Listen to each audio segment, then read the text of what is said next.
Je m'appelle Pierre Pevet et je suis project manager du projet La Vallée qui est situé à Molenbeek.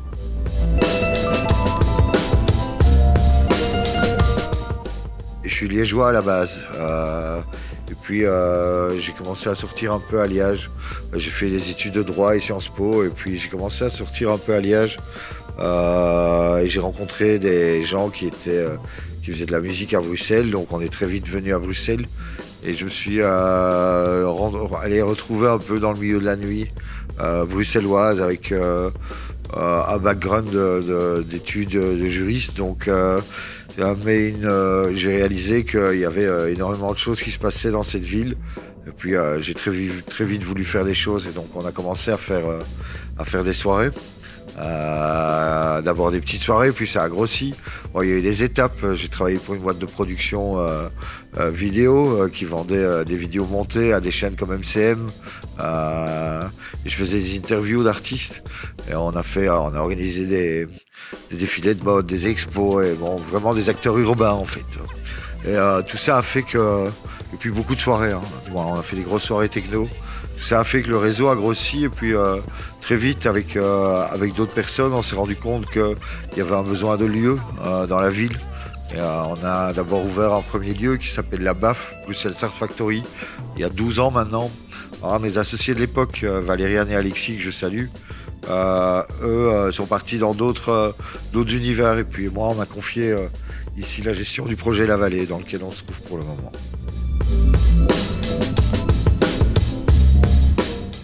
On a ouvert le lieu il y a 8 ans.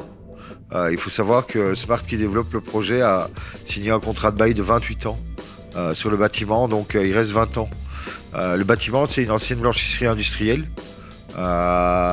Donc dans le quartier, situé à Molenbeek, dans le quartier, on appelait ça le petit Manchester de Bruxelles. C'était un quartier industriel et on voit qu'il y a énormément de projets culturels qui sont en train de prendre les anciennes friches du quartier. Et donc c'est assez intéressant parce que d'être ici, parce que c'est hyper connecté avec le centre-ville, avec tous les transports en commun. On est vraiment la localisation est bien. Et puis ici on développe 2 services principaux. On développe la mise à disposition d'espaces de travail. On a une communauté de 200 personnes qui travaillent dans le projet. Et puis on a 3000 m² dans lequel on fait des événements. Et ça fait 8 ans qu'on développe ce projet. Il en reste encore 20.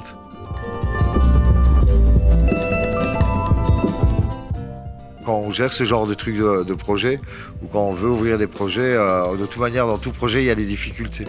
Il y a clairement une difficulté financière, un modèle économique compliqué. On s'adresse, que ce soit dans les espaces de travail ou dans les espaces événementiels, à un public qui n'est pas un public riche, qui n'a pas une capacité de paiement du coût des services en fait. Ils participent, bien sûr, je ne dis pas qu'ils ne payent rien, mais ils participent. Et donc le modèle économique est vraiment compliqué. L'argent est un peu le nœud du problème. Et puis de ça découlent d'autres difficultés. On a une petite équipe, donc l'équipe doit s'investir beaucoup, avec des hauts des bas. C'est assez intense comme boulot, mais au final, il y a plus de positifs que de négatifs. Du moins quand je vois la rayonnance de ce qui se passe ici et puis les choses qui naissent ici, des collaborations, et puis on permet à des gens qui ont du talent de pouvoir s'exprimer et de pouvoir travailler, et ça vaut bien un peu quelques contraintes.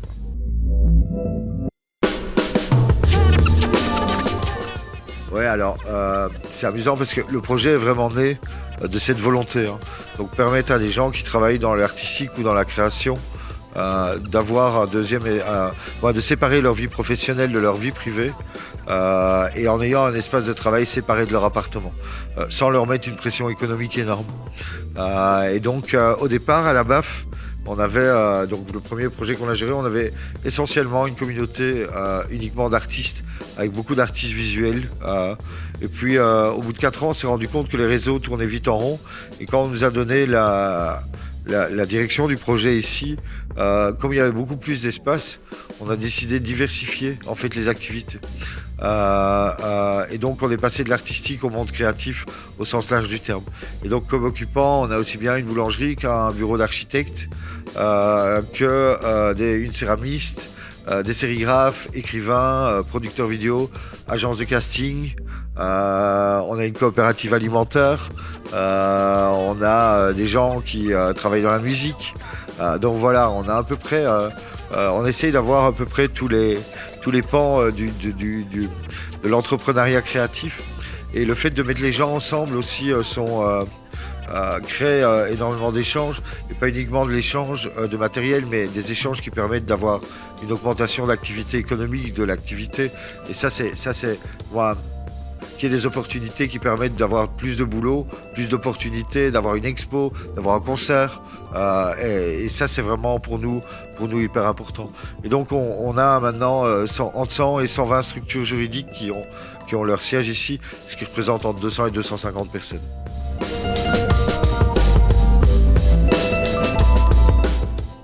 Qu'on s'y sent bien.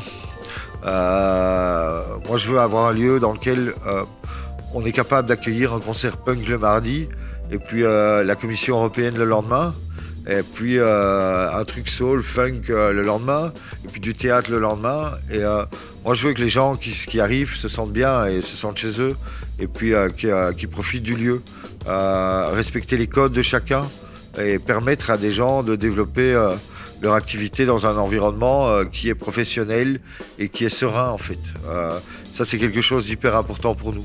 Et quand je dis que les gens doivent s'y sentir bien, c'est aussi bien les gens qui développent un projet que le public, tous les gens qui fréquentent le lieu.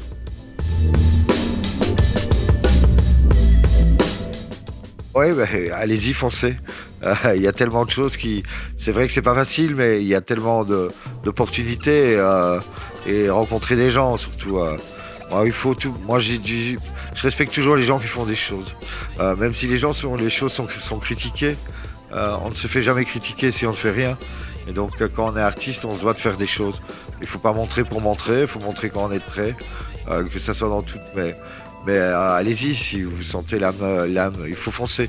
Par contre, ça reste un métier. Faut pas croire non plus que oui, on est artiste, on est tranquille.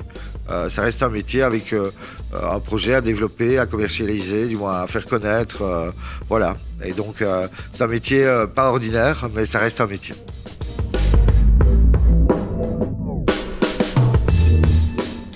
Allez, on va parler en peinture. Moi, j'ai un collectif qui s'appelle le collectif Hello, qui est ici. D'ailleurs, si vous venez dans la cour de la Vallée ou si vous vous promenez dans les rues de Bruxelles, vous verrez beaucoup de murales qu'ils ont fait. C'est HELL', collectif Hello. Un clin d'œil à Stéphane Balleux, qui est le premier peintre à avoir fait une expo solo ici. J'aime beaucoup son travail en peinture. En musique, on a eu pas mal de choses qui sont passées ici. J'ai vu Damaria dernièrement, ils sont venus jouer 2 fois ici, maintenant ils jouent à Dour, ils ont joué à Nuit Sonore là, à Lyon où j'étais. J'aime beaucoup de choses en fait. Voilà, ouais, c'est un peu mon top 3, 2 peintres et une musique. Voilà. J'aime beaucoup Radiohead, mais ça c'est un vieux groupe. Voilà, ça reste dans mes racines quoi. Merci également, c'est chouette d'être venu me voir.